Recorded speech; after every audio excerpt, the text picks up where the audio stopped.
Tous.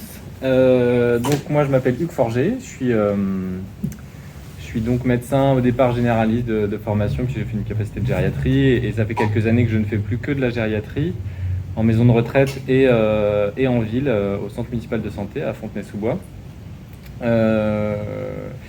Et donc on discutait un petit peu de qu'est-ce qui serait intéressant de proposer comme sorte de formation aux aidants, et on est assez vite arrivé à la conclusion que parler des troubles cognitifs et du lien qu'il peut y avoir entre troubles du cognitif et troubles du comportement, ça serait intéressant pour savoir, pour les comprendre et peut-être mieux savoir s'en dépatouiller, parce que c'est loin d'être évident, et en particulier pour les proches aidants. C'est clairement là où c'est le plus dur, ça c'est une évidence. Donc l'idée, ça sera bien de faire le lien entre les troubles de la mémoire ou les troubles cognitifs en général, et on va reparler des définitions de chaque chose, parce que c'est important qu'on parle tous de la même chose, et les troubles du comportement, qui sont en fait là où il y a un problème, en fait, surtout. Peut-être commencer par définir un petit peu ce que c'est que la mémoire, parce que des troubles, quand on parle des personnes qui ont des troubles cognitifs, des maladies neuroévolutives, quelle que soit l'origine du trouble cognitif, c'est souvent la mémoire qu'on met au premier plan. Alors ça dépend des maladies, parfois c'est pas le principal problème, mais c'est quand même en fréquence le premier symptôme qui vient, donc c'est important de s'y attarder un petit peu. Ceci dit, on verra que parmi les troubles qu'ont les personnes qui ont ce type de maladie, on est loin d'avoir qu'un seul problème de mémoire. Il y a bien d'autres soucis, et on en parlera tout à l'heure. Juste pour dire que la mémoire n'est pas quand on parle de mémoire en général, on parle de deux choses. C'est l'idée de savoir mémoriser quelque chose qu'on apprend, que ce soit dans une formation, dans un cours ou dans la vie en général. La Terre est ronde, ou la Terre est plate pour ceux qui pensent que la Terre est plate. Ça, c'est une information qu'on apprend. Et deuxième type de mémoire, ce qu'on vit. Ce qui s'est passé dans notre vie, où j'étais au lycée, si j'étais au lycée, est-ce que j'ai vécu tel ou tel événement hier, avant-hier, etc. Mais en fait, ça va bien plus loin que ça, et on va se rendre compte qu'en fait, c'est vraiment un enjeu essentiel au quotidien, et qui va bien au-delà de ces deux fonctions-là. On va peut-être commencer par... Je vais déjà changer mon plan. Et parler des différentes formes de mémoire. Alors, ça commence un petit peu théorique, mais parce que ça crée la base un petit peu, et je pense que c'est important de bien comprendre ces enjeux-là. Alors, quand on parle de mémoire, en fait, il y a tout ce que vous voyez là sur la diapo. Il y a ce qu'on appelle la mémoire de travail, qui est en fait la mémoire à court terme, qui me permet, par exemple, de me souvenir du début de ma phrase pour savoir comment je vais la terminer. Si je n'ai pas ce moyen de stocker pendant quelques secondes plein d'informations pour marcher, parler, je peux pas, parce qu'il faut toujours savoir ce qui se passe à l'instant -1 pour savoir que faire à l'instant +1. Ça, il y a rarement des problèmes de la mémoire de travail, parce que quand il y en a, il n'y a plus rien qui fonctionne. Donc la mémoire des travail n'est pas tellement le souci des personnes qui ont des troubles de la mémoire. Par contre, il y a deux grands pôles de mémoire, qui sont la mémoire explicite et la mémoire implicite. C'est pas important de retenir les mots, ce qu'il faut comprendre, c'est les concepts. La mémoire explicite, c'est ce dont je vous parlais tout à l'heure, c'est la mémoire dont on parle tout le temps dans le langage courant. C'est la mémoire des événements qu'on a vécus. Bon, ça, c'est la mémoire épisodique. Donc encore une fois, qu'est-ce que j'ai mangé hier soir, qu'est-ce que j'ai vécu, etc. Et la mémoire sémantique, c'est toutes les informations théoriques, que ce soit des informations extrêmement poussées ou extrêmement simples. Quel est mon nom? C'est une information théorique. Quel est le nom de mon conjoint? Quel est le nom de mes enfants? Ou quelle est la vitesse de la lumière? Tout ça sont des informations théoriques qui sont traitées par ce type de mémoire-là. Bon, ça, je ne vais pas rester longtemps sur ce sujet-là, parce que c'est assez simple. Après, il y a la mémoire implicite, qui est un peu plus compliquée à comprendre, et qui est vraiment fondamentale, parce que ça joue énormément et on comprend souvent pas très bien ce sujet-là, et ça joue énormément dans les troubles du comportement et les troubles cognitifs des personnes qui ont des maladies de la mémoire. Il y a deux types de mémoire particulières dans la mémoire implicite. Il y a la mémoire émotionnelle et la mémoire procédurale. Alors, la mémoire émotionnelle, c'est quelque chose qui est assez compliqué à bien saisir. ce n'est pas la mémoire des émotions qu'on a vécues. C'est pas je me souviens que quand j'étais au lycée, j'étais amoureux de telle personne, ou je sais que j'aime pas cette personne, etc. Ça, c'est de la mémoire épisodique. Qu'est-ce que j'ai vécu? La mémoire émotionnelle, c'est le ressenti qu'on garde en nous de ce qu'on a pu, du lien émotionnel, du lien affectif qu'on a pu avoir avec quelqu'un d'autre. Je ne sais pas si c'est très clair ce que je viens de dire. Je ne sais pas si vous... Oui. Quand on rencontre quelqu'un, que ça soit une personne qu'on voit énormément, ou qu'on n'ait vu qu'une seule fois, ou qu'on ne voit que là, par exemple moi, vous avez forcément, vous me renvoyez forcément une émotion. Et moi, je vous renvoie une émotion. Ça peut être très simple, hein, très neutre, on n'est pas dans des grandes émotions passionnées, mais il y a quand même une sorte de carte d'identité affective qui est en train de se construire dans la relation, et pour l'un et pour l'autre. Et ça, vous allez le garder dans une partie de votre cerveau comme une mémoire émotionnelle. Et ça, c'est gardé de manière indépendante de la reconnaissance qu'on a de la personne. C'est important parce qu'on est capable de se souvenir de cette mémoire émotionnelle et de ne plus se souvenir de qui on a en face de nous. Ah oui, d'accord. Qu'est-ce qui fait la différence, avec l'épisodique? Et alors oui, alors dans... C'est important, excusez-moi.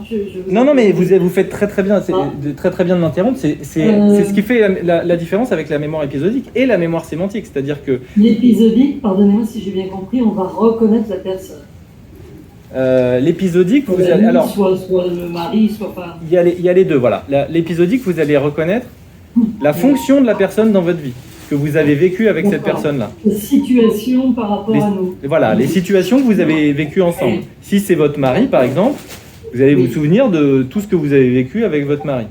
D'accord. Le nom de votre mari, ça sera du théorique. Et l'émotion que vous avez pour votre mari, ça sera de la mémoire émotionnelle. Et il peut arriver sans l'associer, pardonnez-moi, oui.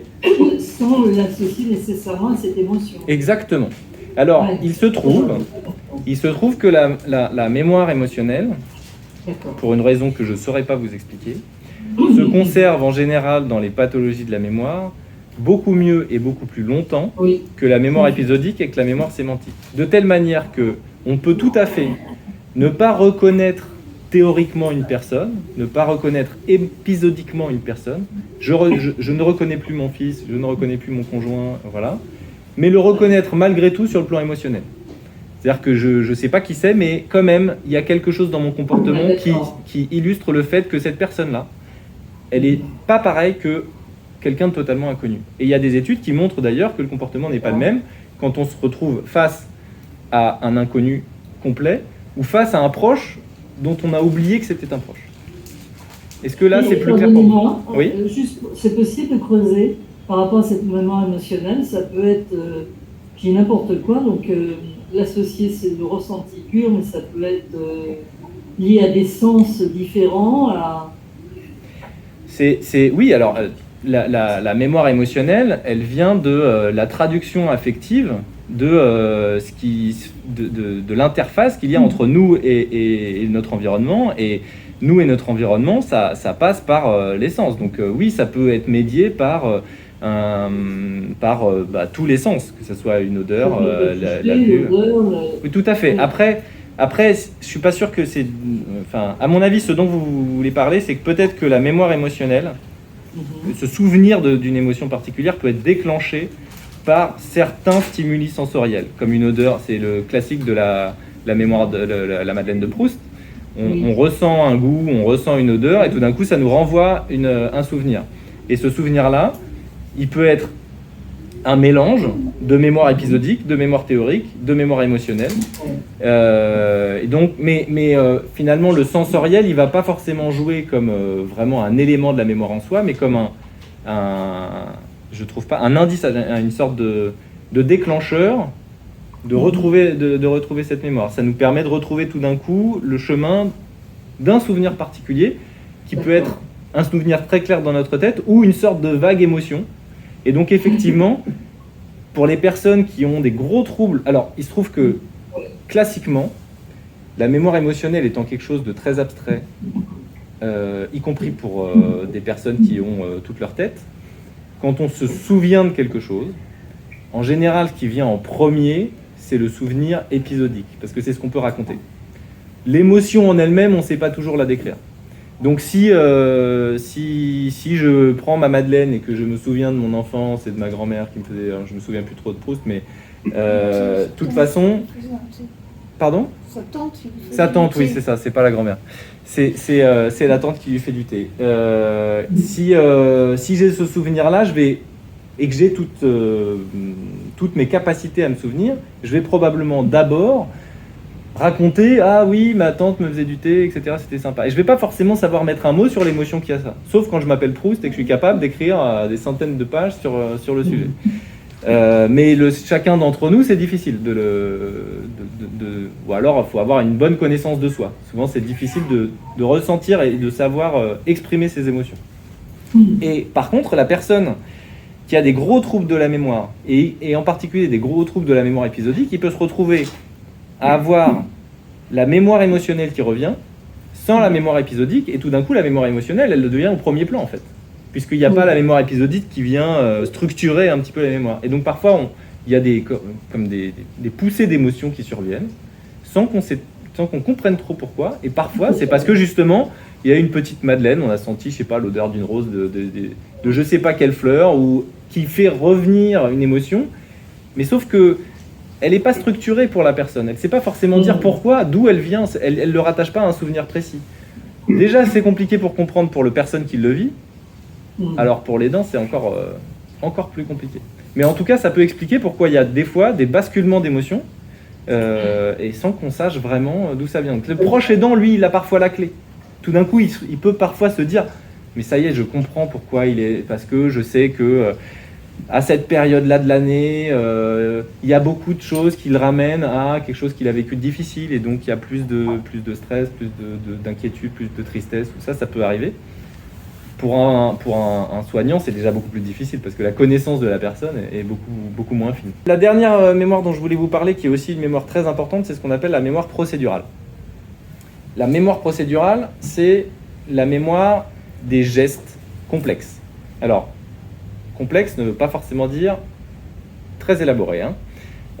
Mettre une chemise, c'est l'association d'un grand nombre de gestes différents. Déplier le bras, ouvrir la main, la fermer, etc. Enfin, si on compte, il y en avait probablement un nombre pas possible de gestes élémentaires.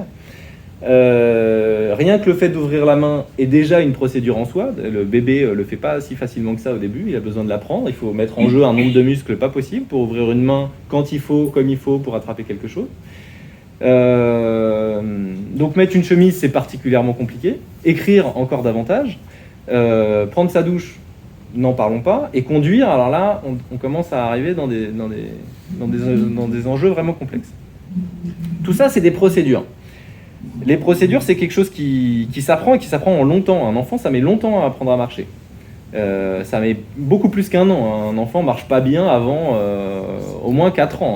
Il marche, bien sûr, mais enfin, il tombe souvent quand même. Et il n'est pas aussi stable qu'un adolescent de 16 ans qui marche beaucoup plus sereinement. Ça met beaucoup de temps. Et une fois qu'on sait le faire, et on ne le perd pas. On dit le vélo, ça ne se perd pas. La procédure, c'est vrai, on a cette habitude-là et notre vie nous amène à nous conforter dans l'idée que les procédures ne se perdent pas. Oui, sauf quand on a des maladies de la mémoire.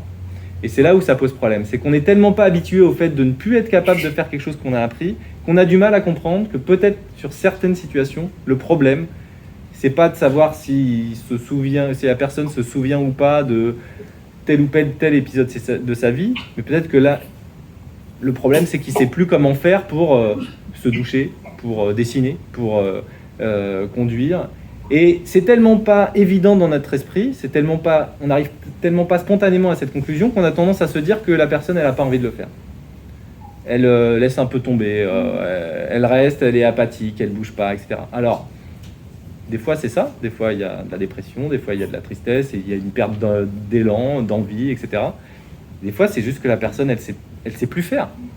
Et d'ailleurs, pour s'en rendre compte, une solution consiste à faire avec, ou guider la personne, faire ce qu'on appelle de la guidance, c'est-à-dire si je ne sais plus me doucher moi-même, que je le fais pas, quand je lui dis allez va te doucher et que la personne ne le fait pas, mais que par contre quand vous allez avec la personne, Vous dites, bah, allez-y, vas-y, mets la main dans le gant, prends le savon, mets-toi un peu de savon, vas-y, bah, fais un peu les épaules. Puis vous dites un peu à chaque fois la méthode. Vous vous retrouvez exactement dans la même situation qu'un moniteur d'auto-école qui vous dit mettez la clé dans la voiture, puis qui arrive à vous faire conduire alors que vous ne savez pas conduire. Vous ne savez toujours pas conduire après votre première séance d'auto-école. Et pour autant, vous avez réussi à conduire un peu. Pourquoi ? Parce qu'il y avait quelqu'un qui vous détaillait chaque bout de procédure. Je ne sais pas si tout le monde sait conduire autour de cette table, si tout le monde a son permis. Ce qui est sûr, ce qui est très probable, c'est qu'on est tous capables de faire tous les mouvements nécessaires pour conduire. Pourtant, on ne sait pas tous conduire. C'est bien la procédure qui manque. Et si quelqu'un nous donne la procédure, alors on y arrive puisqu'on a tous les gestes élémentaires. Donc ça veut dire que si on guide la personne qui n'arrive plus, qui a perdu sa procédure, on arrive à faire avec. Jusqu'à un certain point, parce que ça dépend de quelle procédure elle a perdu. Si c'est une procédure un peu complexe, mais que la personne arrive toujours à faire tous les petits éléments, on arrive à le faire. Si au bout d'un moment, parfois, la procédure, même une procédure très simple, type ouvrir la main, attraper quelque chose, devient compliqué. Et là, c'est sûr que ça devient beaucoup plus difficile, parce qu'on ne va pas dire, alors, ou d'abord l'index, les autres, enfin, ça devient trop compliqué et on n'y arrive plus. Mais ça survient très rarement. En général, les problèmes procéduraux sont sur typiquement, voilà, sur l'habillage, le fait de faire sa toilette, sur le fait de je sais pas moi, de dessiner, d'écrire, de composer un numéro de téléphone, ce genre de choses.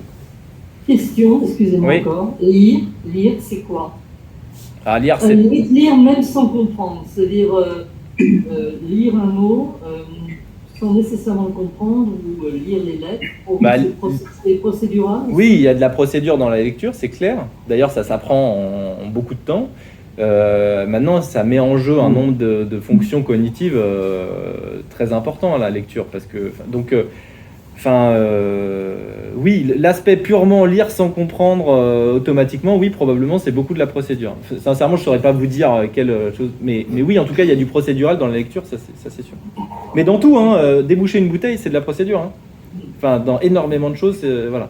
Et donc, en tout cas, ça, c'est très important de comprendre que parfois, la personne, c'est pas qu'elle veut pas, c'est qu'elle peut pas. Et il faut se poser la question quand quelqu'un ne fait pas spontanément quelque chose, c'est rarement qu'il n'a pas envie. Ça dépend, parce qu'il y a des bénéfices secondaires à ne pas faire un certain nombre de choses. Mais enfin, par exemple, sur la toilette, quelqu'un qui n'a pas envie de faire sa toilette et qui préfère que quelqu'un le fasse à sa place, ça existe quasiment pas. Enfin, il y a très très peu de gens qui préfèrent que quelqu'un, je préfère rien faire, je suis flemmard, je préfère que la personne fasse à ma place. Personne, si on le fait, si on est amené à accepter que quelqu'un le fasse à sa place, c'est qu'en fait, on n'arrive pas à le faire seul. Ça ne changera pas le fait que de toute façon, il faut faire avec, ou il faut guider, etc. Mais dans l'image qu'on se fait de la démarche, c'est très différent. Parce que la personne, tout d'un coup, elle est dans l'incapacité de faire quelque chose et on l'aide pour ça. Et dans l'autre, elle est dans l'opposition. Ça peut être l'un, ça peut être l'autre. Des fois, c'est l'un, des fois, c'est l'autre. Mais il ne faut pas toujours penser que c'est de l'opposition. Parce que ce n'est pas toujours de l'opposition. D'accord ? Excusez-moi. Oui. Si ce n'est pas de l'opposition, il y a quand même conscience ou pas de refus ? Non, alors très souvent, alors ça dépend vraiment beaucoup des gens. Mais il y a effectivement des personnes qui se rendent compte qu'ils n'y arrivent plus. Et d'ailleurs, souvent, c'est très perturbant pour la personne de se rendre compte qu'on n'arrive plus à faire quelque chose qu'on est censé faire. Parce qu'encore une fois, on n'a pas l'habitude de perdre des procédures. C'est pas normal de ne pas réussir à faire sa toilette. C'est pas normal de ne plus réussir à faire du vélo alors qu'on a toujours su. On accepte l'idée si je sais pas moi, on a eu des tassements vertébraux et qu'on a une raison mécanique de ne plus réussir à le faire. Mais alors avoir une raison cognitive de ne plus réussir à faire quelque chose, c'est très difficile à accepter. Donc quand les personnes s'en rendent compte, souvent c'est assez dur à vivre et ils sont parfois dans un rejet de tout un tas de choses. Mais parfois les personnes ne s'en rendent pas compte du tout et ils ne peuvent pas le concevoir. C'est-à-dire que non, ils savent le faire et ils vous disent « Non, mais je sais le faire ». Par contre, ils ne le font pas. Et ils vous trouveront toujours une excuse parce que leur cerveau va les amener à éviter cette situation de conflit entre leur réalité et ce que vous leur apportez. Mais ça dépend vraiment des personnes. Mais la grande majorité des personnes ne sont pas conscients de leur incapacité à faire quelque chose. Et c'est d'ailleurs ce qui est si compliqué dans les troubles cognitifs. Très souvent, c'est ce qu'on appelle l'anosognosie, on en reparlera tout à l'heure, c'est l'absence de conscience de son propre trouble. Si vous n'êtes pas conscient que vous ne savez plus conduire, vous conduisez et vous faites un accident. C'est le problème. Si vous êtes conscient que vous n'y arrivez plus, vous arrêtez de conduire parce que tout dans votre esprit vous dit non, c'est dangereux de le faire, donc vous ne le faites pas. Et donc il y a une mise en danger souvent liée à cette perte de capacité à se rendre compte de ce qu'on est capable de faire ou pas faire. Et ça, c'est vrai que ça fait partie des choses très, très compliquées à gérer. Je continue ? Allons-y. Alors, autre diapo un peu théorique sur la mémoire, et après, on entrera sur d'autres sujets, mais je pense que ça, on reste un peu longtemps dessus, mais à la limite, si vous avez compris seulement ça, c'est déjà, à mon avis, très bien, parce que c'est la base pour comprendre tout le reste. Le mécanisme de la mémoire, là aussi, bien sûr que ça ne se passe pas vraiment comme ça. C'est une modélisation, mais c'est une modélisation qui marche quand même plutôt bien. On a tendance à considérer qu'il y a 3 étapes pour utiliser sa mémoire. La première chose, c'est ce qu'on appelle l'encodage. Alors vous verrez, en grisé, il y a marqué motivation et attention, c'est que c'est... Pour mémoriser quelque chose, encore faut-il en être le témoin. Et pour être témoin de quelque chose, il faut être au minimum attentif à ça et au mieux motivé pour le comprendre. Ça dépend de ce qu'on veut mémoriser, mais mémoriser une suite de chiffres compliqués, il faut être un peu motivé. Mémoriser un événement, il faut y être attentif. Donc je l'ai mis parce que quelqu'un d'aveugle, il aura du mal à mémoriser quelque chose de visuel, quoi. Et on l'entend bien, on le comprend bien. Mais ça ne fait pas partie réellement du fonctionnement de la mémoire. Les 3 étapes de la mémoire, c'est l'encodage, le stockage, la récupération. L'encodage, c'est la capacité du cerveau à transformer une information, quelle qu'elle soit, en une sorte de langage cérébral. Évidemment que les informations ne sont pas stockées telles quelles dans notre cerveau. C'est-à-dire que un poème n'est pas mémorisé sous forme de poème dans notre cerveau. On imagine bien qu'il n'y a pas des feuilles dans notre cerveau qui... voilà. Ça, on est bien tous d'accord là-dessus. Donc il faut bien coder l'information, transformer, que ça soit une information sensorielle, une information très complexe, une information toute simple, peu importe, une image, un son, n'importe quoi, il va falloir le coder en quelque chose. Comme un ordinateur code une information. Les images ne sont pas stockées sous forme d'images dans l'ordinateur. Ceux qui ont une petite culture informatique savent qu'on transforme chaque pixel en suite de 0 et de 1, et chaque image, finalement, est stockée dans l'ordinateur sous une forme binaire. Alors, c'est pas comme ça que ça marche dans le cerveau, et d'ailleurs, il n'y a pas grand monde qui comprend bien comment ça marche dans le cerveau, mais ce qu'on sait, c'est qu'il y a une codification de l'information sous forme chimique, et que ensuite c'est stocké d'une manière très complexe dans les innombrables neurones qu'on a dans le cerveau et dans différents endroits. Ça, c'est l'étape sine qua non. Si vous ne codifiez pas, si vous n'encodez pas une information, elle ne peut pas, par définition, ensuite être stockée. D'accord ? C'est justement l'étape d'après. Après, c'est le stockage. On met cette information-là quelque part et on la conserve. Et on la conserve plus ou moins longtemps. On voyait dans la mémoire à court terme tout à l'heure, la mémoire de travail, que finalement, l'objectif, c'est de la conserver que quelques secondes, et pas plus.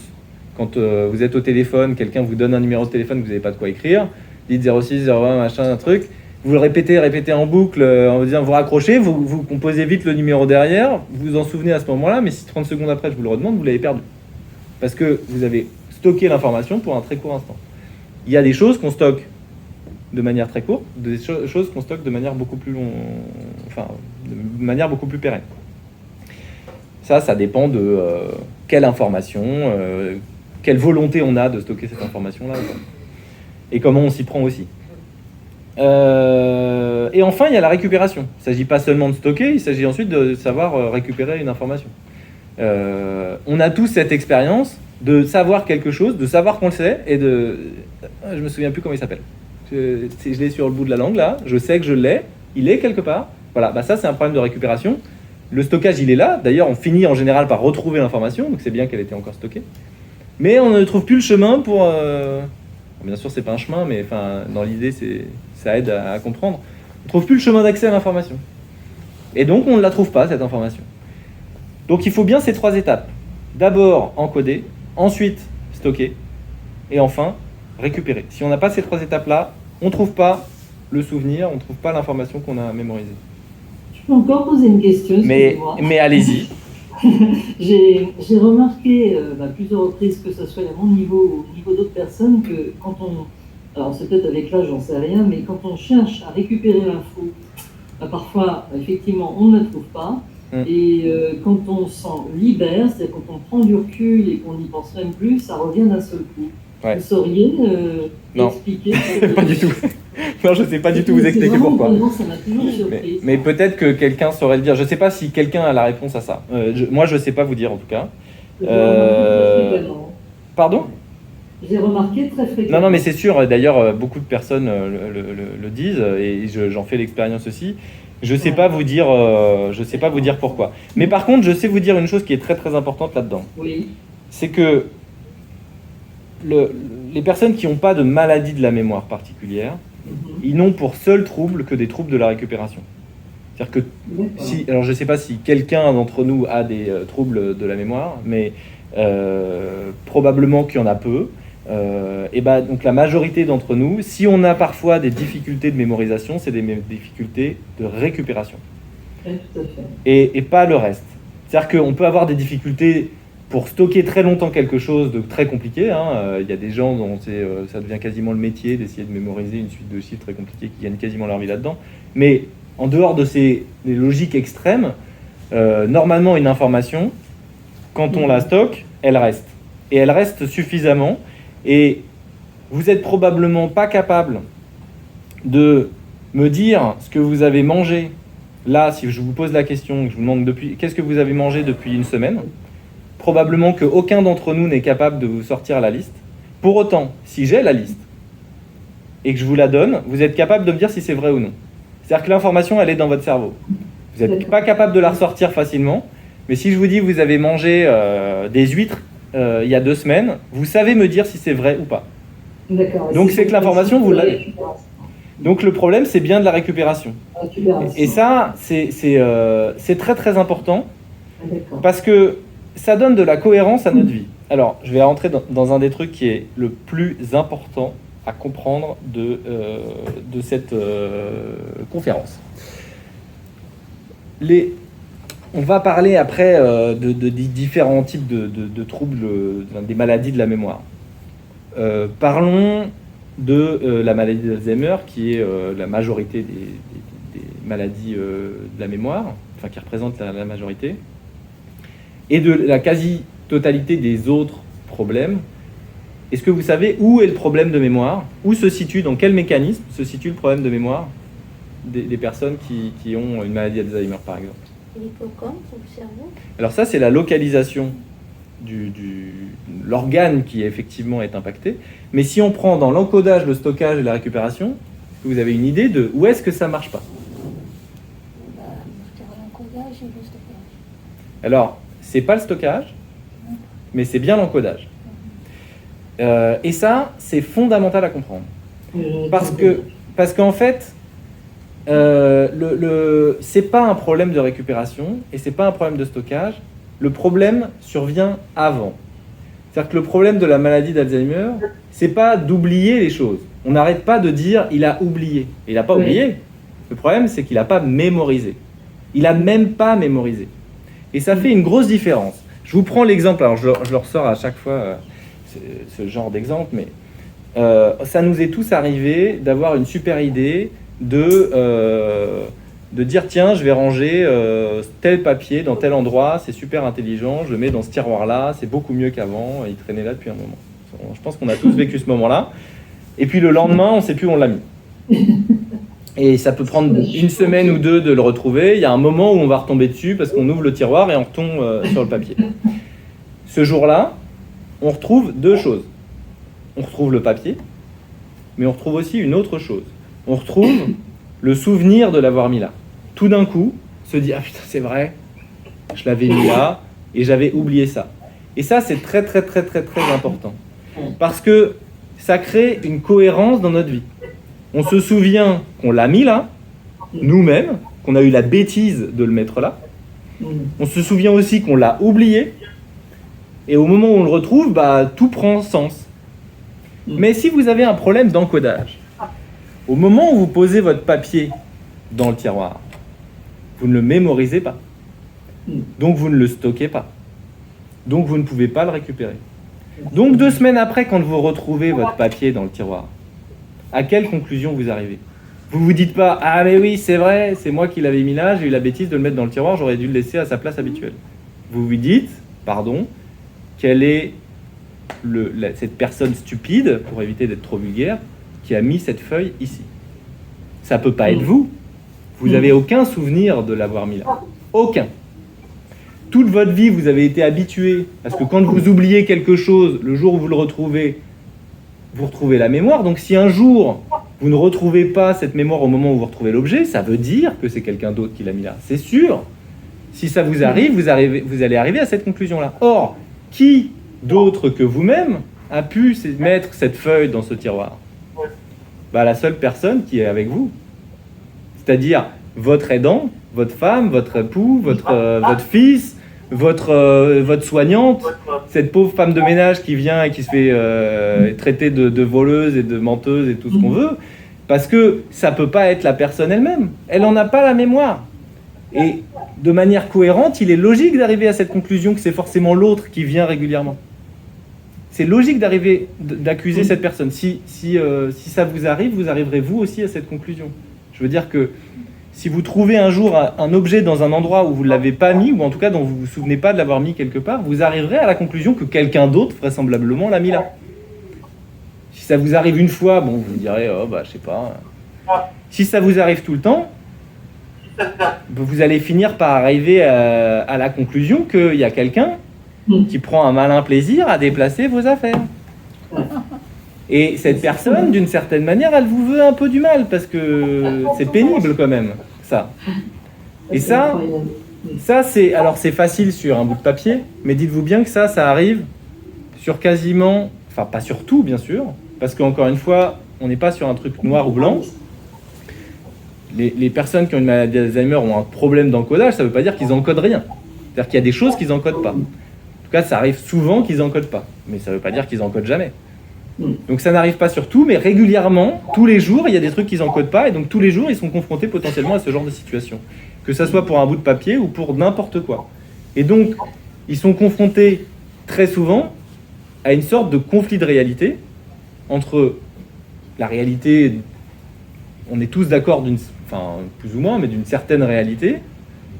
Ouais, mais peut-être que la personne qui a une maladie d'Alzheimer, elle n'a pas la même réalité parce qu'elle n'a pas la même conscience de la réalité.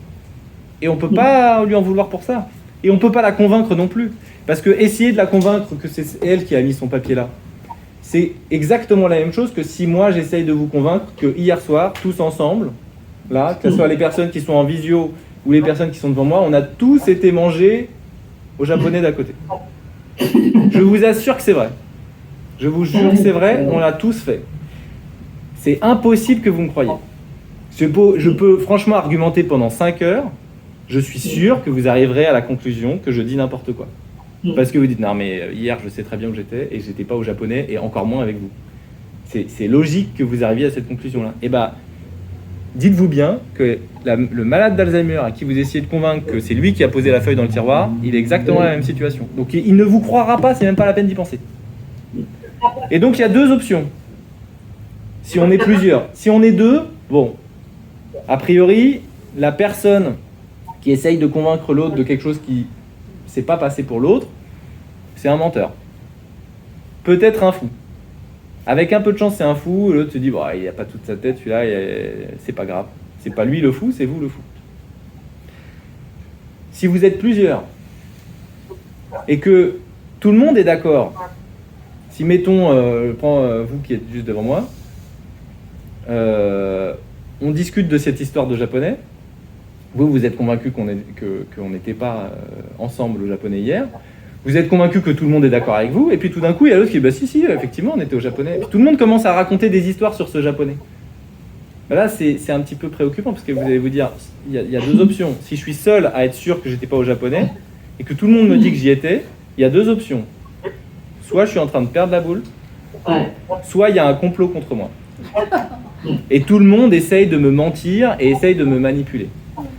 Alors sur un japonais, voilà, on se dit ça peut être marrant, mais dites-vous bien que ce processus-là, ce mécanisme-là, il est permanent.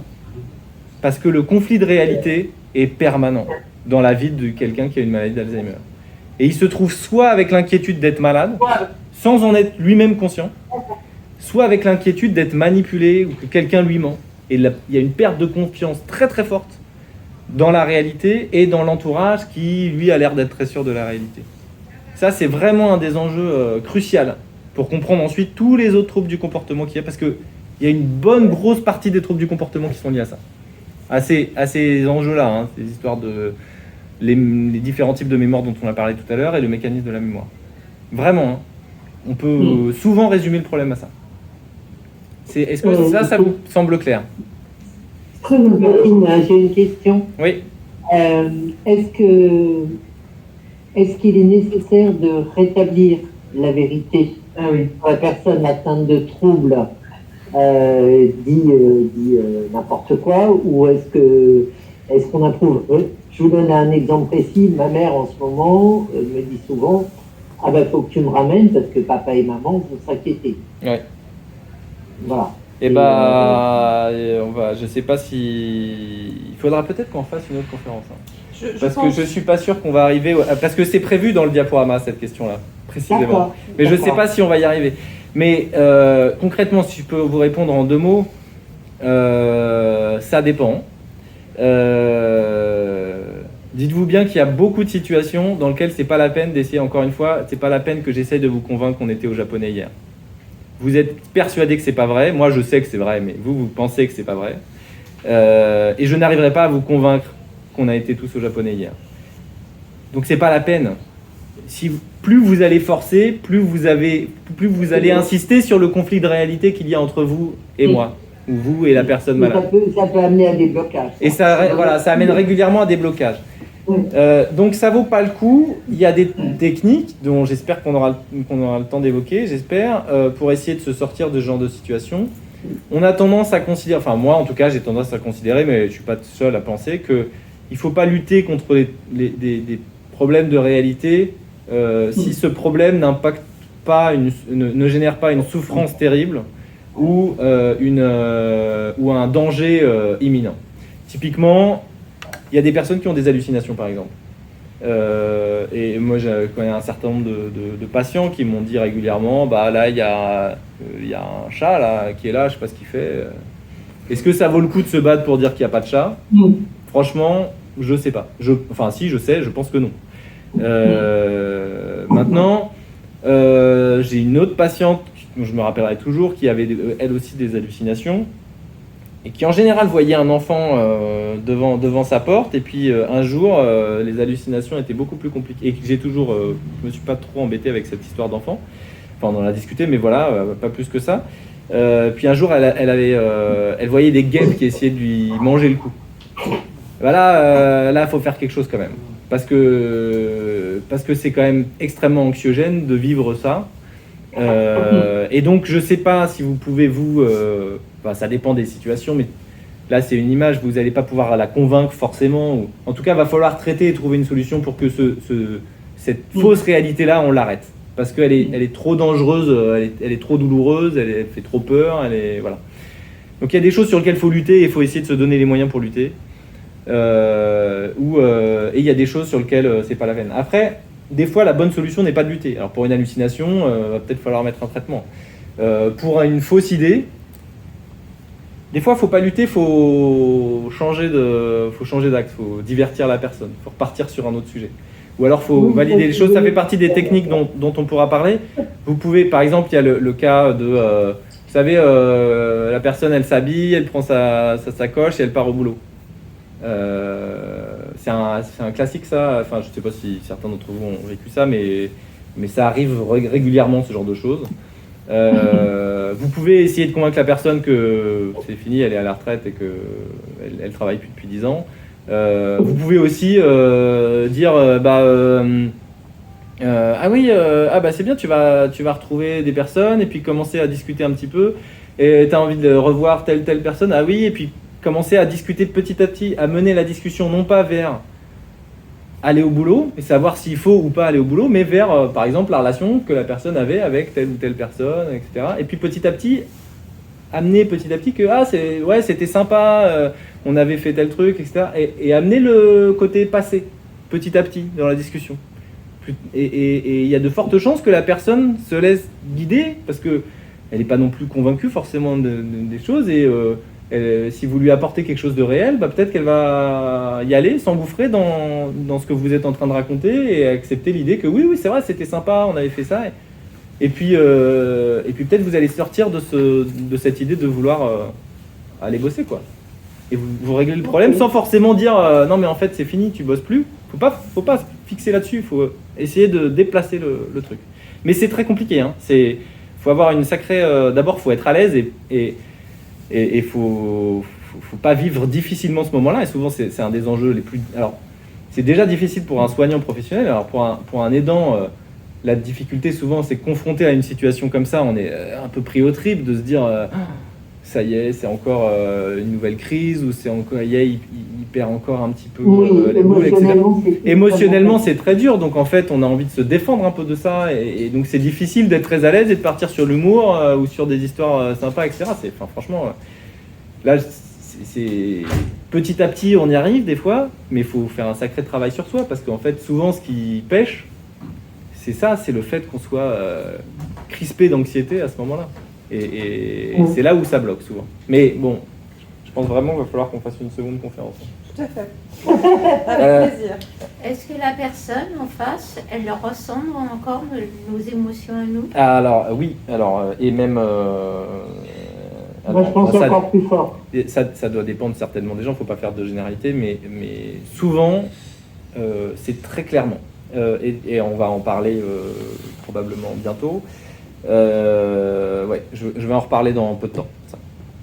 Je passe sur la mémoire. J'avance là-dessus. Alors oui, je parle de démence exprès, parce que c'est le pire des mots, celui qui fait le plus peur.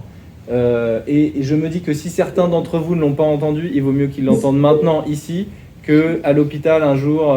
Voilà. Démence. Ça évoque la personne qui a perdu complètement toute forme d'idée de réflexion, on imagine des trucs très psychiatriques souvent aussi, très dangereux, etc. Ça, c'est dans le langage courant. Dans le langage médical, démence, c'est un terme générique qui veut dire trouble cognitif chronique, quoi. Et il y a plein de causes possibles, il y a plein de causes de démence différentes. Et donc, je vous impose ce mot horrible exprès, parce que je me dis qu'il vaut mieux qu'il nous fasse pas mal celui-là. On a suffisamment de quoi souffrir avec cette maladie. Donc, il vaut mieux savoir de quoi on parle. C'est pas parce qu'un jour, un médecin ou un soignant vous parle un jour de démence en parlant de la maladie de votre proche qu'il faut que ça vous perturbe plus que ça. Mettez n'importe quel autre mot compliqué à la place. Maladie d'Alzheimer ou trouble neuroévolutif ou je sais pas quel terme un peu plus complexe. Peu importe, c'est juste un terme générique, il ne faut pas donner plus d'importance à ce mot-là. C'est pour ça que je vous l'impose. C'est vrai, pardon. Oui. C'est vrai que je trouve que moi maintenant je suis habituée à ça, mais franchement au départ, ça peut être un problème aussi bien pour d'ailleurs la personne concernée directement. Non, mais tout à fait. C'est redoutable. Il y a un problème de communication. Alors c'est vrai que c'est un terme technique, mais on s'adresse quand même au non-sachant, entre guillemets, sur le plan médical, c'est vrai que je trouve que ça pose un vrai problème. Oui, mais en fait, c'est pas pour rien que c'est un mot qui fait peur, en fait. C'est parce que cette maladie est terrible. Si elle renvoyait pas à une réalité terrible, il ne nous ferait pas peur. Pourquoi le mot cancer ou tumeur fait peur? Parce que c'est une réalité terrible aussi. Et pour autant, ce n'est pas le mot en lui-même qui pose problème. Donc je suis d'accord que c'est un sujet, mais en fait le sujet c'est surtout le sujet de l'acceptation de cette situation qui est extrêmement compliqué. Mais voilà, moi je voulais vous le dire parce que j'ai déjà été confronté à à des personnes qui étaient qui avaient été un peu protégées de ce genre de trucs et qui d'un coup sont confrontées à cette réalité de vocabulaire. Et je me dis, bon, il faut... Voilà, n'en souffrez pas plus davantage parce qu'on parle de démence ou d'autre chose. Voilà, c'est un mot et c'est juste un mot. Alors, je vais avoir une approche tout au long de cette conférence qui ne va pas s'intéresser aux différents types de démence, mais aux mécanismes des troubles cognitifs. Parce que pour l'aidant, pour le soignant, pour la personne qui est confrontée à la personne, savoir que le problème est lié à un sombre souci de protéines tau ou un AVC d'un tel endroit du cerveau ou des histoires de substances noires qui ont l'air de ne pas fonctionner, etc. Franchement, c'est pas le plus important. Si vous voulez des informations sur la physiopathologie de chaque maladie, vous avez tout ce que vous voulez sur Internet. Et des choses très intéressantes. Je ne sais pas, sur le collège de gériatrie, vous allez trouver tout ce qu'il vous faut. Mais je pense que c'est pas le plus important. Et souvent d'ailleurs, on a tendance à plaquer des fois des diagnostics sans savoir vraiment. La moitié des personnes dont on dit qu'ils ont une maladie d'Alzheimer, en fait, on arrive à cette conclusion sans être trop sûr, parce que on n'a pas forcément... Enfin, pour faire un diagnostic vraiment, il faudrait faire une biopsie, et évidemment, on ne va pas faire de biopsie. Donc, c'est un faisceau d'arguments qui nous fait penser que c'est plutôt tel type de maladie plutôt qu'une autre. C'est intéressant d'en parler éventuellement à votre gériatre, sur le fond, parce que elles évoluent effectivement pas toutes de la même manière, et il peut y avoir des prises en charge parfois un petit peu différentes d'une à l'autre. Mais je pense que c'est pas le plus important de cette formation, donc je vais quasiment pas en parler.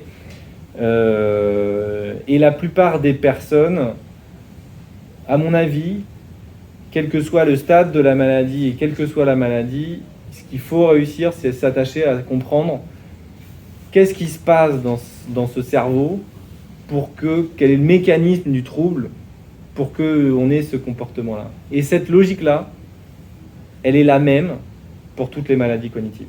Que ça soit une démence frontotemporale ou une maladie d'Alzheimer ou une maladie à corps de Lévy ou une démence parkinsonienne, c'est à peu près la même chose. Peu importe en fait, il faut essayer de comprendre, ok, il y a tel trouble cognitif que j'ai cru comprendre à force de vivre avec cette personne ou de l'aider. Et du coup, ça implique tout ça, de changement de réalité, et du coup, peut-être que c'est pour ça qu'il a ce comportement-là aujourd'hui. C'est ça qu'il faut comprendre, et franchement, c'est comme ça qu'on s'en sort le mieux, à mon avis. Ok ?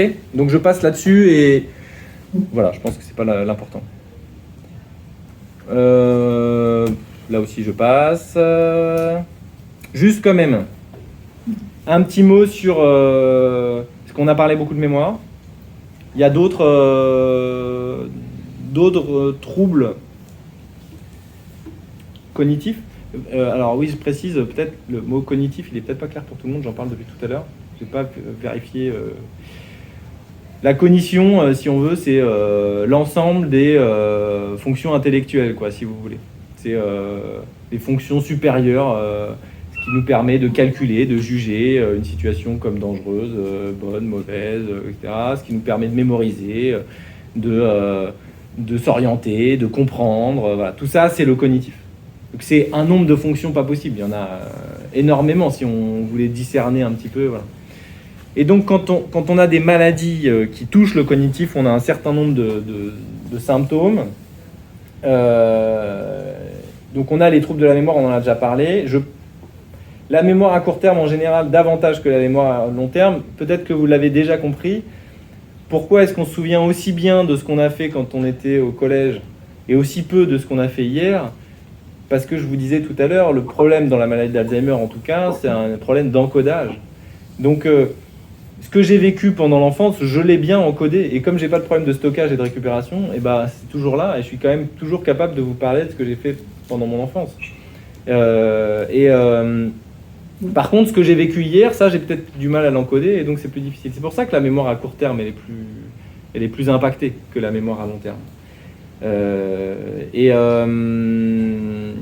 voulais dire quelque chose. Et au bout d'un certain temps, pardonnez-moi, mais le long terme, enfin, moi, évidemment, j'ai pas une vision. J'ai pas une vision large, mais. Tout à fait. Non, mais vous avez tout. Aussi, enfin, Tout à fait. et c'est le stockage, j'imagine. Non, mais au bout d'un moment, les fonctions cognitives, dans leur très grande globalité, sont touchées. Et effectivement, oui, aussi le stockage. On parle du mécanisme de base, quoi. C'est-à-dire qu'au début, c'est comme ça, mais effectivement, au bout d'un moment, il y a tellement de choses qui sont impactées que, effectivement, on se souvient plus non plus. Mais souvent, d'ailleurs, on ne saurait même pas dire parce que ça aussi peut-être l'expression de ce dont on se souvient, ça devient difficile. Le rapport à l'autre devient compliqué pour justement les autres troubles qu'il peut y avoir. Donc, vous me faites une super transition pour la suite. Dans les autres troubles cognitifs qu'on peut avoir dans ces différentes maladies, il y a la désorientation temporelle et ou spatiale. Ça, c'est un gros classique et c'est un gros problème. Enfin, ça dépend d'où on en est, mais la désorientation temporelle, faut déjà être pas mal impacté pour que ça soit un vrai gros problème au quotidien. Parce que bon, oublier des rendez-vous, c'est embêtant, mais bon, si vous avez quelqu'un qui vous le rappelle, ça va. La désorientation spatiale, ça fait peur parce que c'est ce qui fait que vous pouvez vous paumer entre chez vous et votre boulangerie. À un moment, vous savez plus où vous êtes, et puis ça fait très peur, notamment aux proches aidants, parce qu'on n'a pas totalement confiance dans la capacité de la personne à ne pas se mettre en danger, notamment à cause de ça. Il y a les troubles de langage. Alors très souvent il y a un appauvrissement important. Il y a aussi des erreurs de mots. Alors ça c'est important parce que ça crée parfois des troubles de compréhension. Si je me trompe de mots et que je dis autre chose que stylo et que je fais une phrase toute anodine sur les stylos, mais qu'à la place de stylo je mets requin par exemple, vous allez vous dire que vraiment je suis totalement confus. Alors que pas forcément. Peut-être je suis pas confus tellement et que la phrase est claire. Simplement, je me suis trompé de mot. Mais ça, si vous le savez pas, alors requin, évidemment, vous allez vous dire il y a un problème de mots, mais des fois, c'est des choses qui sont pas aussi claires que ça et ça crée des difficultés de compréhension assez nettes. Ça, c'est souvent quelque chose qu'on voit en début de maladie. Oui. Et là, enfin moi, je le constate surtout pas en début, mais au bout d'un certain temps de maladie, et effectivement par moments ça devient. Alors par moments il y a des mots mais hyper justes qui tombent alors pile poil, et puis parfois c'est incompréhensible. Et là c'est vrai que ce qui est délicat, enfin en ce qui me concerne, j'essaie de surfer sur la vague sans trop rectifier parce qu'effectivement sinon donc d'imaginer, même parfois d'imaginer l'histoire. Bah oui, mais c'est ce qu'il faut. C'est ce qu'il faut faire. Mais c'est ce qu'il faut faire. Vous n'avez pas trop d'autres options. Essayer de surfer quoi, d'imaginer ce que ça pourrait être ou voilà pour c'est interrompre la communication. Oui, c'est ça. Mais je pense que vous faites très bien. C'est ce qu'il faut faire. Il faut pas se focaliser sur ce qui pêche. Faut y aller. Ouais. Et puis, vous savez, il y a des quand on est alors, vous me faites encore digresser, mais c'est pas grave. Je suis désolée. Non, mais quand on travaille en maison de retraite ou qu'on a un proche en maison de retraite, et notamment dans les unités, dans ce qu'on appelle les unités protégées ou unités spécifiques, où il y a beaucoup de personnes qui sont atteintes de troubles cognitifs quand même bien avancés, on est quand même souvent surpris de voir les discussions qu'il y a entre les personnes. Il y a vraiment des discussions qui se font, mais qui peuvent durer longtemps, qui n'ont ni queue ni tête. C'est incroyable comme les gens disent n'importe quoi. Et ils discutent quand même. Et quand on regarde, si on filmait ça, et qu'on le montrait à, je sais pas moi, des Japonais qui parlent pas du tout français. Je suis sur une thématique japonaise ce soir, je suis désolé. Donc des Japonais qui ne parlent pas du tout français et qu'on leur montrait la vidéo, c'est pas du tout sûr qu'ils aient l'impression qu'il y ait quelque chose de totalement... Voilà. Parce qu'il y a une cohérence dans cette discussion, il y a des affects qui se jouent, les rapports à l'autre sont en fait cohérents. Et donc, c'est à se demander si ce qui compte quand on discute, c'est bien ce qui est dit. Peut-être que finalement, ce qui compte le plus dans une discussion entre deux humains, peut-être qu'en fait, c'est autre chose, c'est, je sais pas, une sorte de transmission de trucs, on sait pas trop quoi. Mais la rationalité de tout ça, pas sûr que ça soit le truc le plus important dans une discussion. En tout cas, quand on retire cette rationalité-là, il reste de la discussion. Et donc, ça vaut le coup de la continuer parce que c'est essentiel. On le voit, c'est évident dans les unités protégées. Enfin, on voit bien qu'il faut laisser tomber le rationnel, quoi. C'est pas grave. C'est le lien ou le lien qui s'établit entre les événements. Ouais, exactement. Au-delà du contenu. Ouais. En tout cas, donc les troubles de langage, on en a parlé. Les troubles de praxis, ça va un petit peu avec le problème de mémoire procédurale, c'est la difficulté à faire certains gestes. Les troubles de gnosie, c'est le fait de ne pas reconnaître certaines personnes, certains objets, certaines situations aussi. Ça peut être perturbant. Ça peut être même très très perturbant quand on n'est pas reconnu par quelqu'un qui pourtant nous est très proche. Et ça, c'est malheureusement quelque chose qui survient trop souvent. Pas systématiquement, mais trop souvent. Le trouble des fonctions exécutives, ça c'est... Je reste 2 minutes là-dessus, c'est important. Les fonctions exécutives, c'est ce qui vous permet de vous projeter dans quelque chose d'un peu compliqué. L'envie de faire partir en voyage, par exemple. Ça, c'est de la fonction exécutive. Il va falloir, pour faire ça, mettre en branle tout un tas de choses pour faire le projet. C'est-à-dire, si je veux partir au Japon, allons-y. Il va falloir que je commence par savoir quand est-ce que je vais avoir des vacances pour partir, sur quelle période, acheter des billets d'avion, voir avec mes enfants, est-ce qu'ils viennent avec moi, est-ce que je les fais garder, il y a beaucoup de choses à penser, et à la fin même quel hôtel je réserve si je vais à l'hôtel, bref, tout un tas de trucs. C'est extrêmement complexe. Ça, c'est des fonctions exécutives. Ça, bien sûr, là je vous prends un exemple très complexe d'imaginer partir dans un pays lointain ou faire un projet compliqué, professionnel ou quoi que ce soit, et vous l'avez aussi pour faire des choses beaucoup plus simples. Je veux dire, aller faire une balade, ça met en jeu déjà des fonctions exécutives. C'est déjà se projeter dans Et donc parfois les personnes, elles sont aussi dans l'incapacité, c'est un peu le même principe que le problème procédural, c'est-à-dire que des fois, le problème c'est pas de pas avoir envie de faire la balade, mais si je vous propose demain qu'on aille au Japon, vous allez me dire non, parce qu'en fait j'aimerais bien dans l'idéal, mais là c'est trop compliqué. Je vais pas tout d'un coup, c'est la complexité par rapport à l'événement maintenant, et c'est pas possible. Vous n'allez pas l'accepter, peut-être alors que vous avez peut-être envie de partir au Japon. J'en sais rien. Mais moi par exemple j'en ai très envie, et si on me propose demain, j'y vais pas. Et de la même manière, si les fonctions exécutives de la personne sont très altérées, et qu'il ne se sent pas en mesure de concevoir même un projet assez simple, on va aller voir les enfants, on va aller se balader, ou on va aller faire des courses, ça peut sembler une montagne, quoi. Une montagne comme pour vous aller au Japon. Et donc parfois la personne elle s'arrête, elle dit non, moi je bouge pas. Et là encore on se dit, il veut pas, quoi, il déprime, il se laisse... Et encore une fois, peut-être que oui, parce que malheureusement, les personnes qui ont des maladies de la mémoire ont souvent de très bonnes raisons de déprimer. Donc ils le sont souvent un petit peu, au moins, voire beaucoup. Mais il y a peut-être aussi un problème exécutif. Et des fois, on est surpris de voir que quand on propose quelque chose à quelqu'un, il vous dit non. Quand vous ne lui proposez pas et que vous l'amenez, quand vous l'embarquez, vous trouvez le moyen d'embarquer cette personne, que ce soit votre proche, et que vous allez avec lui et que juste il est dans une action un peu passive allons-y, et il passe un super moment. Et des fois, c'est parce que, alors c'est pas toujours le cas, hein, mais des fois, c'est que en fait, le problème, c'était vraiment la capacité à se projeter et à construire le truc. Je vais évoquer, j'en ai déjà un petit peu parlé. Le problème du trouble du comportement, et c'était un peu la transition avec la partie d'après, c'est le conflit de réalité. Vous ne voyez pas la même chose, vous ne concevez pas la même réalité que la personne qui a des troubles cognitifs. Et c'est cette dissonance-là qui crée le trouble du comportement. Dans quasi tous les cas.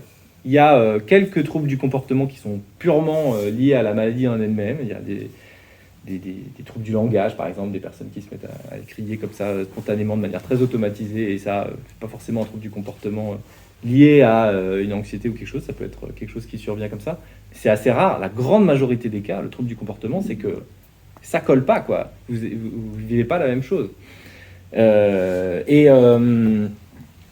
Et ça, c'est le résultat on a vu, une maladie de l'encodage, donc vous ne mémorisez pas les choses, donc vous ne pouvez pas revenir sur si, ça s'est bien passé comme ça, laissez tomber, ça ne marchera pas. La nosognosie, le fait de ne pas être conscient de son propre trouble, parce qu'à la limite, Si la personne était consciente qu'il ne mémorisait pas, et qu'il vous faisait confiance, vous pourriez arriver à dire t'as pas dû le mémoriser, et puis ça se passerait bien. La personne dirait oui, c'est possible, et puis elle accepterait l'idée, et puis ça irait. Et d'ailleurs, les personnes qui ont des maladies de la mémoire dans lesquelles il n'y a pas d'anosognosie, ça se passe mieux. Ils prennent des post-it partout, et d'ailleurs, ils arrivent à s'adapter parce que ils sont conscients de leurs troubles et ils essayent de se débrouiller. Ils font confiance en les personnes, et donc ils sont pas toujours seuls contre le monde entier qui leur propose des choses qui collent pas avec leur propre réalité. Ensuite, il y a des problèmes. Alors souvent, il y a une composante un peu frontale dans les troubles cognitifs. Le cerveau frontal, c'est ce qui va médier beaucoup les relations à l'autre. Et il y a régulièrement des lésions frontales qui apparaissent, et dans la maladie d'Alzheimer et dans bien d'autres maladies cognitives. Ce problème, quand on a des troubles frontaux, on a deux choses qui surviennent. C'est la désinhibition. À l'extrême, c'est ce qui fait que quelqu'un peut sortir tout nu et ne pas se sentir gêné de ça, alors que tout le monde se dit c'est terrible, il sort tout nu, vous vous rendez compte, etc. Ça peut être juste parce que la personne ne se rend pas compte que c'est un problème. Ça, c'est l'extrême. Et ça peut être aussi juste l'expression d'un truc que d'habitude on dit pas. Et alors ça peut être des choses positives. Vous croisez quelqu'un, vous le trouvez beau, et vous lui dites vous êtes magnifique. Alors que d'habitude vous l'auriez pas dit. Vous le croisez, c'est votre opticien ou je sais pas qui. Vous n'allez pas forcément commencer à lui dire ça parce qu'il y a quelque chose dans votre cerveau qui vous dit non. Dans les relations sociales d'habitude on ne dit pas ça, pas comme ça. Et là personne elle va vous dire ça. Ou alors l'inverse. Il est gros celui-là, ou vous êtes trop grosse, ou vous êtes trop comme ça. C'est des choses que vous allez dire, ça va sortir tout seul, parce qu'il n'y a pas la capacité à inhiber ce truc-là. Ça ne veut pas forcément dire que vous le pensez plus que vous-même, vous pensez aussi plein de trucs comme ça. Enfin, je ne suis pas tout seul, je pense, à avoir parfois des petites pensées, mais c'est quasiment rien, quoi. Un petit truc qui vient parce qu'on y pense, tiens, et je fais comme ça, et des petits trucs, mais sauf que si c'est pas inhibé par la bonne fonction cognitive, ça sort. Et sauf que d'habitude dans nos relations, quand ça sort, c'est que ça a de l'importance. Et là, non, pas forcément. Il peut vous dire vous êtes trop grosse, sans que ça ait de l'importance. Peut-être c'est juste un constat que peut-être plein d'autres personnes en font, c'est pas forcément un jugement. Alors que d'habitude dans nos relations, quand on dit ça, c'est souvent un jugement, et un jugement en général négatif. Et pareil, ça marche aussi sur le positif. Donc parfois, on se rassure en disant elle est sympa cette petite dame, et puis elle est franche, elle passe sa langue dans sa poche. Des fois, il y a un petit problème de désinhibition quand même. Parce que pas avoir sa langue dans sa poche, c'est quand même un truc, faut voir comment ça évolue, depuis combien de temps ça évolue. Si elle a toujours été comme ça, bon. Mais si ça fait 3-4 ans qu'elle commence à se lâcher davantage, peut-être que quand même il y a un petit souci. Et l'autre chose au niveau frontal, c'est le mimétisme. On dit souvent le sourire, le rire est communicatif. C'est vrai, si tout le monde se met à rigoler, vous allez avoir envie de... Ouais. Mais c'est un peu vrai. Une personne qui a des troubles frontales, c'est très vrai. Si vous souriez vraiment de manière claire, la personne sourit en face de vous. Donc c'est bien quand on sourit, il faut en tirer profit. Souriez un maximum, ayez l'air de bonne humeur, je vous assure que la personne, elle va changer d'expression très souvent. Par contre, si vous faites la gueule, que vous avez peur, que vous êtes anxieuse, la personne, elle va être aussi en face d'elle. Et ça va être difficile parce que ça va vous renvoyer que ça va pas. Et puis on s'auto-entretient mutuellement dans l'idée que c'est le drame et qu'il y a du stress et de l'anxiété. Voilà. L'apathie, la mimie, on en a parlé un petit peu. La mimie, c'est le fait de ne pas pouvoir, notamment dans la maladie de Parkinson, le fait de ne pas pouvoir exprimer les choses facilement. Le visage, il est très neutre et malheureusement, les muscles qui font qu'on fait la gueule sont plutôt plus forts que les muscles qui font qu'on sourit. Et donc, quand on met le visage au repos, on fait plus la gueule qu'on ne sourit. Et donc, le Parkinsonien a toujours l'air de faire la gueule. Mais c'est pas forcément son état d'esprit. Et donc, il faut réussir à passer au-delà de ça. On pourra y revenir une autre fois. Toutes ces choses-là, ces délires qu'on peut avoir liés aux difficultés cognitives qu'on a, fait le conflit de réalité et fait le trouble du comportement. L'évolution classiques des maladies cognitives. Alors là, je prends l'exemple de la maladie d'Alzheimer, mais la grande majorité des maladies cognitives évoluent un petit peu sur ce mode-là. Vous voyez sur le graphique là, vous avez un trait que j'ai tiré sur la gauche là. Souvent les maladies commencent des années avant qu'on les diagnostique. On dit souvent qu'on diagnostique une maladie d'Alzheimer 10 ans après qu'elle ait commencé. Parce qu'au début c'est très stable. Parce que pour deux choses, d'abord parce qu'il y a tellement de fonctions cognitives que on a beaucoup de réserves et c'est pas parce qu'on va avoir une petite atteinte cognitive que ça va se voir, que ça va impacter sur le quotidien des personnes. Ça va être compensé par tout le reste. Et par contre, plus l'évolution de la maladie continue, plus les lésions avancent, même si finalement le rythme d'évolution des lésions est un peu toujours assez constant, plus ça évolue, moins vous avez de réserves, et donc moins vous avez de réserves, plus à chaque fois que vous perdez quelque chose, ça se voit. Si vous prenez l'image, par exemple, d'une plage, et vous tirez un grain de sable toutes les secondes, il va se passer un sacré paquet de temps avant que vous voyez quoi que ce soit. Mais au bout d'un moment, quand il restera plus que 10 grains de sable, chaque fois que vous retirez un grain de sable, vous perdrez un 10%. Puis un deuxième, puis petit à petit, au bout d'un moment, il n'y en aura plus que 2, et vous aurez perdu en une seconde la moitié de tout ce qui vous reste. Donc on va avoir une impression d'accélération terrible de la perte. Mais c'est aussi ce qu'on voit de ça. Comme vous perdez un œil, vous voyez encore beaucoup, vous voyez moins bien qu'avant, vous perdez le deuxième qui reste, vous perdez tout. La perte liée à la perte du deuxième œil est beaucoup plus importante que la perte liée à la perte du premier. Je ne sais pas si c'est clair ce que je veux dire là, Oui. mais du coup, vous avez une évolution qui s'accélère avec le temps. Et ça, c'est terrible parce que ça dépend un peu des réserves des gens. Il y a des gens qui ont des capacités cognitives très élevées, et on va mettre encore plus de temps à se voir parce que, imaginons un mathématicien hyper brillant, avant de se rendre compte qu'il est plus capable de faire une opération d'intégrale super compliquée, il va se passer du temps parce qu'il n'en fait jamais. En fait, à 85 ans, 90 ans, ça n'arrive pas d'essayer de faire des trucs comme ça. Donc on ne le voit pas qu'il ne sait plus le faire. Et puis au bout d'un moment, quand ça va toucher des trucs qui atteignent son quotidien, là on va le voir. Mais ça fera déjà longtemps qu'en fait il a perdu beaucoup de choses. Mais on ne le saura pas, on ne l'aura pas vu. Donc on a l'impression d'un truc qui arrive un peu des fois brutalement, mais en fait c'est pas si brutal que ça. Et plus ça va, plus ça s'accélère. Et donc au bout d'un moment, vous vous retrouvez confronté à parfois la question de tiens, est-ce qu'il ne faut pas finalement avoir recours à l'entrée en maison de retraite, pas du tout systématique pour tout le monde, mais ça arrive d'arriver à cette conclusion-là parce qu'on n'a pas trop d'autres solutions dans le cas présent. Et ça arrive en général quand les choses ont quand même bien évolué. Et qui dit que ça a bien évolué dit que ça va continuer encore à s'accélérer.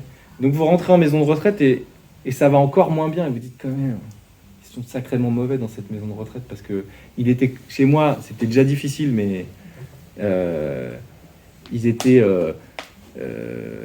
déjà comme ça, il tenait un petit peu la route. Et depuis qu'il est rentré, là, en quelques semaines, quelques mois, je vois, ça dégringole. Oui, parce qu'en fait, si vous êtes arrivé à l'idée de rentrer en maison de retraite, en fait, c'est que vous êtes arrivé à un moment où ça s'accélère terriblement. Je précise que je ne suis pas payé par cette maison de retraite Non, c'est ça. pour dire ça. C'est vraiment quelque chose d'important. C'est comme de dire s'il y a autant de personnes qui meurent à l'hôpital, c'est parce que les médecins ou les infirmiers sont très mauvais. Ben non, c'est parce que quand on y va, on a une probabilité, une chance d'avoir un truc grave qui est très important. Et donc de temps en temps, ça marche pas. C'est pas forcément là. Donc ça, c'est quelque chose à bien avoir en tête. Malheureusement, c'est une maladie qui s'accélère avec le temps. En fonction après, démence vasculaire, maladie d'Alzheimer, tout ça, ça peut évoluer un peu différemment. Des fois, ça évolue en dents de scie. Ça s'aggrave toujours petit à petit, malheureusement, mais il peut y avoir une oscillation comme ça, de semaine en semaine, de mois en mois, qui peut être un peu perturbante parce qu'on ne sait jamais trop où on en est. Je vais peut-être m'arrêter là, non? Au bout de mes 10 minutes. Tout à fait, le timing est respecté. Mais Bon. il nous reste quelques minutes pour les questions. Oui. Que ce soit en visio ou dans la salle. Oui. Alors, si j'ai bien compris, une personne peut avoir des troubles cognitifs Oui. Mettons, je donne une date. 2017, c'est décrété par un hôpital, il a des troubles cognitifs. Il revient à la vie normalement, et après, ça peut se déclencher à nouveau. Ah, alors attendez. Là, moi, je parle de maladies cognitives, de troubles cognitifs chroniques qui sont évolutifs. Il y a d'autres types de troubles cognitifs qui sont des troubles cognitifs aigus, on appelle ça la confusion. Et ça, il y a plein de causes différentes. C'est-à-dire que la confusion, c'est tout un tas de symptômes qui ressemblent à ce que vous pouvez voir d'un proche qui aurait une maladie d'Alzheimer, par exemple, assez évoluée, une désorientation temporale-spatiale importante, des troubles de la mémoire, une agitation, des troubles du sommeil, tout un tas de trucs qu'on peut retrouver, par exemple, dans la maladie d'Alzheimer, sauf que ça survient assez brutalement. La personne, elle allait bien, et puis tout d'un coup, bam, elle perd complètement un peu la boule, quoi. On ne comprend pas ce qui se passe. Souvent, il y a une cause. Enfin, il y a même tout le temps une cause. Parfois, on ne la trouve pas, mais en général, on la trouve.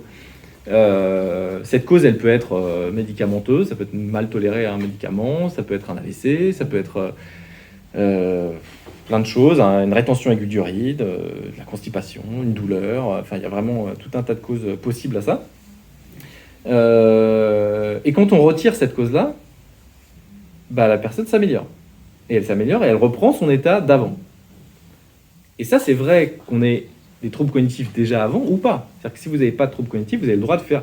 Il y a tous les jours tout un tas de gens sans aucun trouble cognitif qui font un petit syndrome confusionnel le soir parce qu'ils sont beaucoup trop imbibés d'alcool. L'alcool rend confus, quoi. Et pour peu que vous en preniez suffisamment. Mais le lendemain matin, ça va mieux.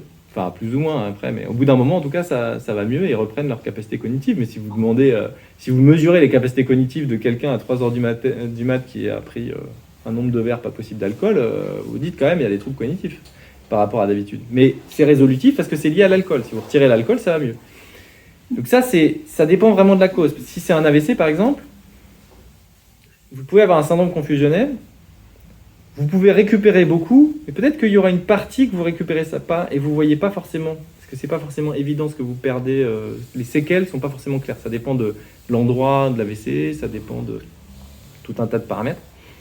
Et donc des fois on récupère complètement, en fonction de la cause. Des fois on récupère en bonne partie et pas tout à fait complètement. On a perdu un petit peu.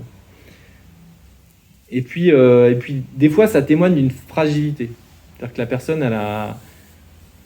elle a une certaine fragilité cognitive, c'est-à-dire que plutôt que d'être, vous voyez dans la courbe là, en fait vous avez l'impression qu'il n'y en a pas, mais en fait vous êtes déjà un petit peu avancé.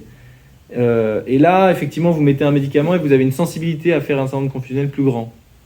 Il serait pas déjà un petit peu malade, peut-être qu'il n'aurait pas fait ce syndrome confusionnel. Et donc oui, ça peut dans ce cas-là, on peut arriver à la conclusion que oui, il y a eu une sorte de confusion initiale, puis ça s'est amélioré, et puis des années plus tard, on se rend compte que ça y est, il y a des troubles qui arrivent, etc.